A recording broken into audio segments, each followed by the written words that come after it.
ডিউটিরত যে অফিসার আছে তার কাছে আসাদুজ্জামান নূর ফোন করছে। আমি ওখানে থাকা অবস্থায় নীলফামারে একটা ঘটনা ঘটেছিল।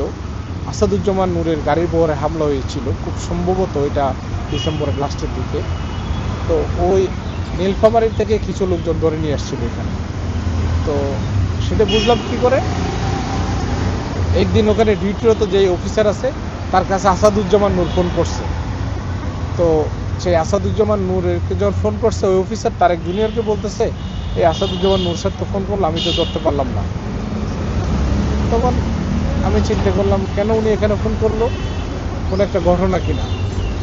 কিছুদিন পরে দেখলাম আমার নিচে একটা রুমে একটা ছেলে খুব অনেক উচ্চস্বরে কান্না করতো, চিৎকার করে কান্না করতো, স্যার আমি কিছু করি নাই, আমি মাদ্রাসায় চাকরি করি, আমি এরকম করি এই করে। তো বললো যে এটা নীলফামারীর ঘটনা।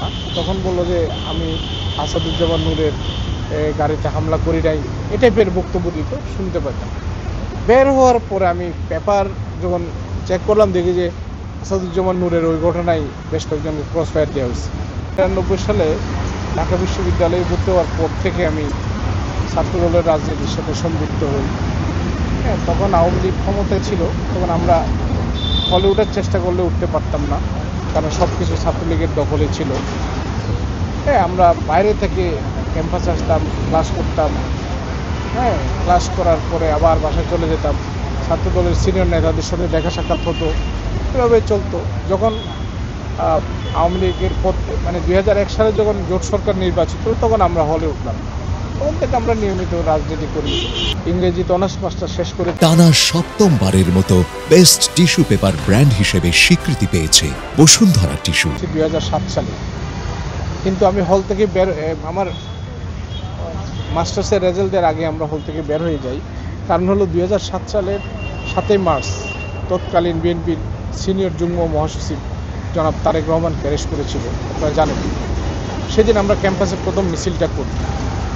মিছিল করার পর থেকে আমরা ক্যাম্পাসে ঢুকি নাই, আমি আর ক্যাম্পাসে থাকতে পারি নাই, ক্যাম্পাস হলে থাকতে পারি নাই।